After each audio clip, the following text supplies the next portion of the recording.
Greetings. Thanks for stopping by. Health and happiness to you. I'm Skol, and here this week at Skol EDC, we're doing a Celebration of America series featuring American made knives all week leading up to the 4th of July. And this one is the Tops U.S. Combat Knife by Laci Szabo, and it's made in Idaho Falls, Idaho, USA. And it's bigger than my ruler, but we've got a tape measure, so we'll get the exact measurements here in a little bit. I got this knife almost 10 years ago, and we also went to Blade Show this year, 2026, just a few weeks ago. And my boy bought this one, so he's got his own U.S. Combat from Tops also. And there are a few differences, and I'm going to show you what those are. But since this one's already wrapped up in the sheath, let's look at the sheath first. If you look at the sheath that I got almost 10 years ago and the new one from Blade Show, they're pretty much about the same thing. It's got two Velcro strap points. One was a little bit wider. And then it's got a built-in pouch. And then here's two little eyelets for leg lashings. And when we look at mine has some stuff in the pouch. I'll show you what's there here in a little bit. Here on the back, you've got MOLLE attachments, lots of MOLLE attachments all the way down. And this is a nice, sturdy, thick nylon. And you've got a big belt loop here that can accommodate a 3-inch wide belt. And that's how I usually carry this particular knife. Let's check the retention with these straps. So when I shake it upside down, that's not moving at all. That's strapped in there very nicely. And let's give it a nice violent shake. A little bit of noise. That's a lot of material. And if you're shaking this hard, you're probably making more noise than the sheath is. There's a nice violent shake. Let's do it up here and down here. It's not exactly form fit down here. There's a plastic liner on the inside, so you might get a little bit of noise from that, but not too bad, I guess, if you got it strapped in nice. So there's the sheath. Let's take the knife out and see what the differences are when you compare side by side. So here you might notice right away that my boy's new one is a straight edge, and my old one has serrations. And then let's get some close-up details here. U.S. Combat Knife by Laci Szabo. He's a former Marine and U.S. SWAT team. That's pretty cool. So part of his background. There's the top symbol, and it's got a serial number starting with 25, so this one was probably made in 2025. That's what that means. And then you can see the serial number is way different on mine. Mine says V-1290. And then maybe you see some few other differences. It looks like the new Tops symbol is more bright and crisp compared to mine. And then maybe all the writing's a little bit more bright and crisp. And let's check the other side. So mine's here on the bottom. Looks like the font is similar, but it's printed larger on mine. So made in the USA. That's just about the same, but it looks a little bit larger size on mine. But everything else to me looks pretty much exactly the same. Same dimensions, same materials, 1095, and we're going to talk a lot about that. Is that a good steel for this? And I will fully explain that. 1095 steel, micarta handles, 3 attachment points on the handle. You got a little striker or a pry bar at the end with a little lanyard hole. Thick and beefy. I don't think there's any other real changes. The sheath is still pretty much the same. Mostly the same on the knife. If I was going to get a new one, would I want serrations or straight edge? I think I'd go with straight edge nowadays.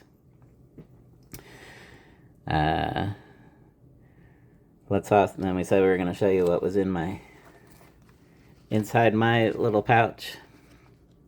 built-in pouch. You can put in there whatever you want. So I stuck a ferro rod fire steel and a striker.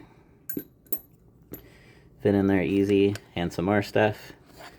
I have several tops knives, and I'm going to show you several here in a little bit. Comes with this nice whistle. Tops knives, spec ops, trust, special operations, trust tops.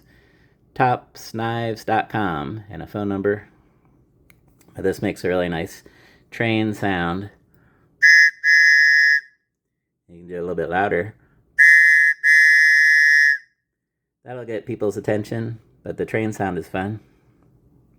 Let's put that over here. And is that it? Oh, there's more. There's more. Fire steel, a whistle, and a sharpening stone. This is a Dan's Arkansas stone, which is a little bit higher hardness on that. But I'll repack the rest of that later so we can keep moving on. I have a little bit of paracord tied around mine, a little bit. And what else we got? Let's do some comparisons. So here, compared to the Kabar, here's a rubberized handle version of the Kabar. Another American company, the classic military Kabar. You can see how inspired the tops is off of the Kabar. Shape and a swedge, a little bit more beefy. It's like a Kabar on steroids, especially the thick beefiness. But you can see all the inspirations, especially these lines here. That gives you the Kabar feel. I have another Kabar. Let's get the other Kabar. Here I got one with the leather sheath, and I got this one because of Sons of Anarchy.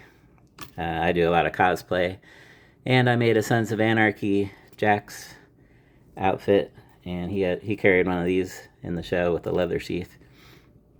And they do make the Marine versions, but I was in the Army myself, in the Army Field Artillery, so for that reason I'd also prefer to get the Army one. But Jax used to carry one like this. I actually have a picture I could show you. So I think the picture's pulled up. There's me. I've got a whole outfit, and they're holding the Kabar. So I got the vest, and I have my own Harley. So that was what they wore in the Sons of Anarchy. Wrong way. There's another one. I got the bullet necklace that Jax used to wear. So that's all pretty cool. Maybe I look a little bit like Jax with a goatee. Just put some sunglasses on. And I got even more. Check this out. These were laying here. Put that there. You might remember if you've seen Sons of Anarchy show. You might remember these.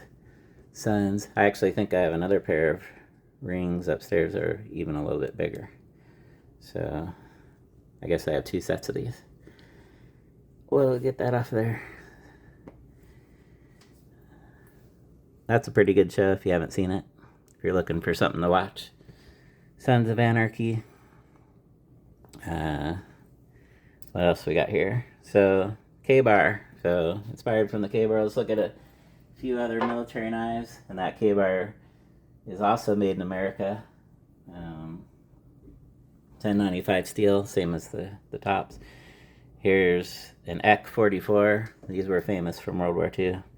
And the EK company is now owned by Kabar, or the same company that owns Kabar also owns EK now. So they're the same, and I believe the parent company is Cutco, if you didn't know that. And look at it, how it's got 3 fastening points. That's something I wanted to point out.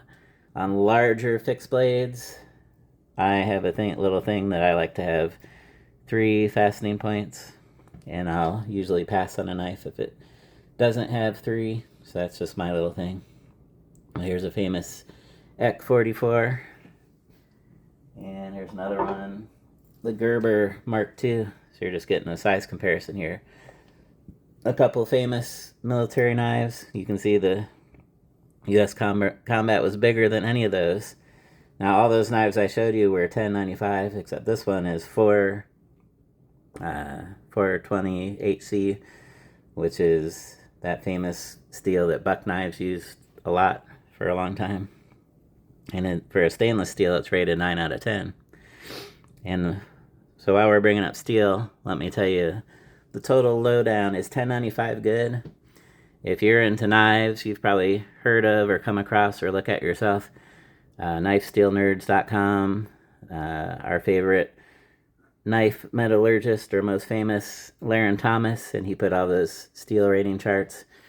Now, his charts are good for knife ratings, but when you're getting up to this size and larger, you also, I think, need to take into account another fourth factor besides toughness, edge retention, and corrosion resistance. They never make swords, real swords, out of stainless steel because stainless steel is too brittle for bigger blades. A stainless steel sword will snap right in half. So, stainless steel is good for small knives, for pocket knives, and even for smaller fixed blades.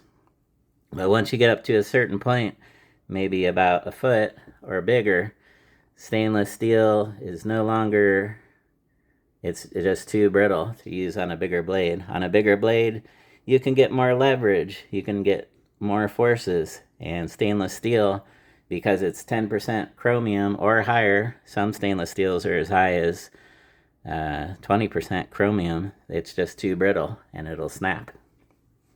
But some of these other steels that you can make real combat swords out of, and you can swing them like a baseball bat, and they can take it.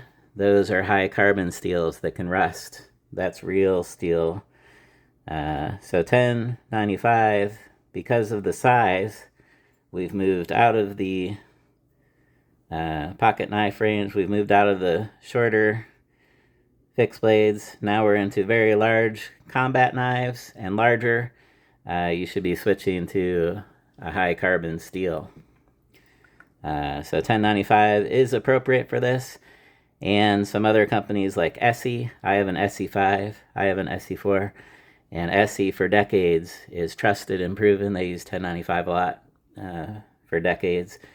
Tops has numerous blades, and they're in $10.95, and you can go look out on YouTube. Destruction testing, hard use testing, and $10.95 holds up to all that. So that's one of the better steels you can get when you're talking about really large, hard use blades. So if you look on the knife charts at Knife Steel Nerds, Laren Thomas, $10.95 looks like it's no good or lower ratings, but for a pocket knife, I would say that's true. But when you get up to these larger blades, you just have to leave stainless steel behind, because stainless steel is no good when you get this big. So now you got to go to the high carbons, $10.95, and then like your machetes, and you can get $10.75. A lot of Cold Steel makes swords, a lot of swords, and they make them out of $10.85 or $10.75. And then your machetes and your Estwing axes, those are made out of $10.55. Those types of steels can take a lot of hard shock and not break. They're less brittle. So you can also look at the destruction tests over at Joe X. I recommend that channel. He's entertaining. He's done a lot of the most popular knives, including these two, and he showed hard tip abuse, what it would take to break it, putting his full body weight on it, hammering it deep into a tree stump, and then putting his full weight, seeing if he can break the tip, repeatedly stabbing a car, and he does all sorts of things, whacking bricks. He'll whack a steel thing. He'll whack it hundreds of times if he needs to until it breaks, and he shows you how long they can go until they break. So you get a good idea with different steels and all these models what they can take. And I was pretty pleased with how well these both did in Joe X's destruction tests. So he did eventually break them, just like he does with pretty much every single knife he does. But I was also kind of pleased about how well the 420 HC, it's rated 9 out of 10 toughness. And even though it's a stainless steel, it still did good on his tests with the tip strength and all the whacking on the rocks. And I was still pretty pleased and confident about this one. Now, you might have heard that the Gerber Mark IIs, they have a reputation for the tip breaking, But you have to know that back in Vietnam, the ones that were made in Vietnam in the 60s, those were made out of different steel. They were L6 tool steel, so that was more appropriate, and those were tougher. But then when Gerber started making them in the 70s, 80s, and 90s, and they started using 440C, and that was a lower toughness stainless steel, and that's when it started getting a reputation for the tips breaking. There's even a famous story with Lynn Thomas that started the Cold Steel Company. He broke the tip off of a Gerber Mark II. He actually called Gerber and talked to the president, so he was upset about that, and that motivated him to start Cold Steel. He wanted to find out how to make a tip stronger and not fail, and that was the whole genesis story for Cold Steel with Lynn Thomas. So that's interesting that the tip, that I don't know when that was, 70s or 80s probably, when they were using that 440. But then in 2008 they started a new production run which ran until about 2020, and they were using this steel for 28C, which is a lot higher toughness, 9 out of 10. So this did well in Joe X destruction testing. Anyway, I've talked enough about that. Once you get up to a foot long knife, you should be transitioning to those high carbon steels. And 1095 has a good track record. You can see plenty of hard use videos showing how well it stands up. And you can trust the long track record of SE and tops that these have been well tested. Now, let's look at a few other tops I have. Here's the flagship model of tops. This is called the Steel Eagle, one of their very first models they made, and it's been so popular it kind of launched the company because it was so popular, big and beefy. And they also have a few variants. They have ones with the saw teeth, and just like I've moved away from serrations myself, I don't want knives with saw teeth. They also make a bigger version, but I like this version the best, and I think I have two of them. This is a nice big beefy camp knife. And here's another one. This one would be a good fighting blade. It's long and skinny. It's called the Wild Pig Hunter by Tops, and you can see it's got the 3 attachments as well. So just another Tops I have. This one here, and most of the Tops, they have this industrial grade powder coat, very tough, but this one has more of a Cerakote on this one, a little bit smoother. This one it's called a traction black powder coat. And I think I have one more to show you. Here's one of their more recent, not super recent, it's been out for years, but compared to the other ones, one of their more recent ones, the Operator 7. This one's been pretty popular too. I have a dangler sheath for this one. I like danglers. I also like nylon. The ones that I've learned to not like are the long, I think I have an example here. Actually, it doesn't matter. The reason I like danglers is because they can flex when you sit down, but a rigid from your belt and doesn't have any flex, the bottom of the sheath will hit your seat, especially when you're getting in a car. But if you have a dangler or if you have a nylon flex, you can sit down a little bit easier when you've got that. So anyway, there's some size comparisons. You can see their Tops has numerous models. You can see that I like Tops, and I even have more Tops than that. So that's just a few samples. Now, let's get into ergonomics. How does it feel in the hand? And we'll get some size measurements here. But you can see I wear large size gloves, and you can see I've got plenty of room on that handle, and there's no finger grooves or anything, so it's a pretty homogeneous handle. Wherever you grip it, it feels the same. So you can choke up, choke back. And here's with a large size glove. I like these gloves, by the way. Hand Landy. They have these semicircle cutouts to accommodate a large watch. And here's a Casio Pro Trek. So this is a good outdoor adventure. I've taken this camping and hiking a whole lot. I'm not sure how long I've had this, maybe 8 years. It'll probably last about 20 years. It's solar, so I never have to change the battery. But eventually the capacitor will give out, so I'm expecting it to last about 20 years total. So I'm getting close to the half-life of it. That is a great watch. In the semicircle, lets you flex. I like that because I wear gloves a lot. So when I'm hiking, I usually have our husky dog Saber, so I've got a rope leash and I'm wearing gloves for that. And then when I'm hiking with the knife, if I get my knife out, I'll probably have gloves on. And if I actually need to do some hard chopping, like delimbing, or if I want to shave off some tinder for a fire, I would probably put gloves on for that. So I've learned my lesson. I rarely get blisters anymore because I just wear gloves all the time. And ergonomics are great. We also wanted to show we can reach over and get some pressure there. And if you got your gloves on, you can push on this blade so big you have a lot of room to put your hand on it. You could scrape with extra power. It's got a little sharpening choil there, but you can get your finger in there for a loop, and that would help you withdraw the blade if you needed to, if you're having trouble getting it out. And I think we already showed this. We got a pry bar end for a striker or a pry bar with a lanyard hole, and it's a little bit sharp for prying. 3 attachment points, and got a little divot for a bow drill. They got one on both sides. It also gives your finger a little thing to fall in. Feels really good. I like holding a big, heavy, beefy blade. How beefy is it? It's a 1/4 inch thick listed, but we'll check it here in a second. Let's do the measurements now. So you can see it's bigger than my ruler, but I have a tape measure, so let's do that.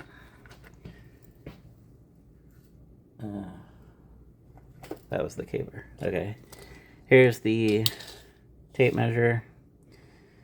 And your overall total length, we're getting, it keeps moving, 13.5 inches all the way out to the end of the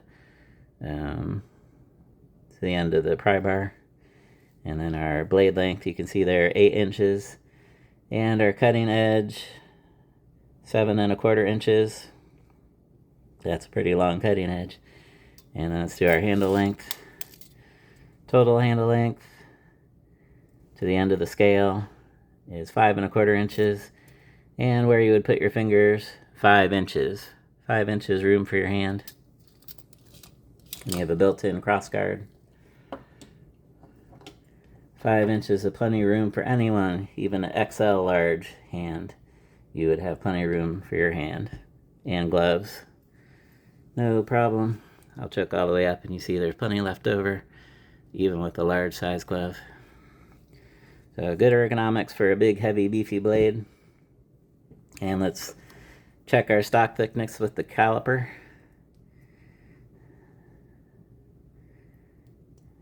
And we're 0.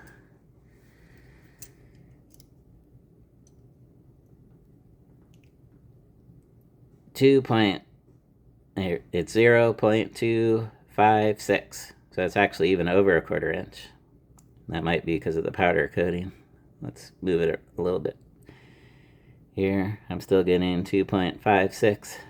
Or now I'm getting 2.255. So it's more than a 1/4 inch thick. Checked it with my caliper. So we got the size measurements. We did ergonomics. We talked about the sheath. Pretty good sheath. And let's look at the box. Here's the box it comes in. Tops knives, Tops logo, Tactical Operation Products. That's what TOP stands for. Tools for professional military law enforcement and survival experts. Tactical Division. On the side, here's their slogan. One life, one knife. Made in America. And on this side, it's funny. It's not 100% made in America. It's more than 100%. 101% made in the USA. And let's read some of this. Tops knives. Tops mission to create the highest quality,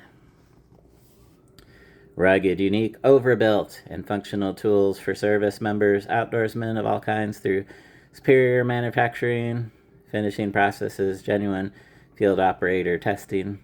The Tops vision to provide our clients with tools they can trust completely to exceed their expectations every time. Top's values: American integrity, quality, durability, performance, consistency, lifetime warranty, or limited lifetime warranty. You can scroll through and read, pause if you need to. Read all the rest of that. I don't want to read all that. And there's that phone number at the bottom. Email info@topknives.com. So there's the box. It comes with the whistle. Whistles are always fun. I have numerous whistles. And is there anything else to say? We're going to look at a coin. We've been looking at a coin with each feature. Here's a sticker. Top's Knives, 101% made in America, homegrown, tariff-proof. That's funny. And what else we got here? Let's look at a coin. So we already did these three. So now we'll do this one. It's made out of copper. So here's a pretty cool design. I'm saving my favorite one for last, but this one's pretty cool, so maybe I save some of the best ones for last. Lady Liberty holding a flintlock rifle with the Betsy Ross flag flying behind. And it says United States of America across the top. And liberty or death. I agree with that. Give me liberty or give me death. Patrick Henry's famous saying, 1776. You got to fight for it, liberty or death. And then, well, look at that back. He's the eagle, our national symbol, the eagle, and he's holding a knife. That's super cool. In his talons. E pluribus unum, out of many one. And at the bottom there it says 1 ounce, 0.999 copper. So this is a copper coin that's been decorated. That's pretty cool. That's a pretty cool one. These challenge coins are fun to celebrate the 250. And we got one more to do that we'll do. And then we got the big finale video on the 4th of July. So I think we're wrapping it up here. We talked a lot about the steel. Good steel for this size, bigger knife, well proven. 1095 is the right choice for this knife. If you want to see the destruction test, when Joe X, and then there's this other, Joe X is a good example. When he puts all his body weight, you can get it to bend a little bit if you're putting that kind of force on it. But that's better than breaking, a slight bend, and then he shows he actually bends it back when he pulls it the other way. So go check out Joe X Destruction Test if you want to see more. I recommend his channel. And let's I think we've done everything, so no need to ramble on further. Made in America, made in Idaho by a Marine US SWAT team guy, Laci Szabo. That's pretty cool. So thanks for stopping by. I'm Skol, and remember, always carry a knife.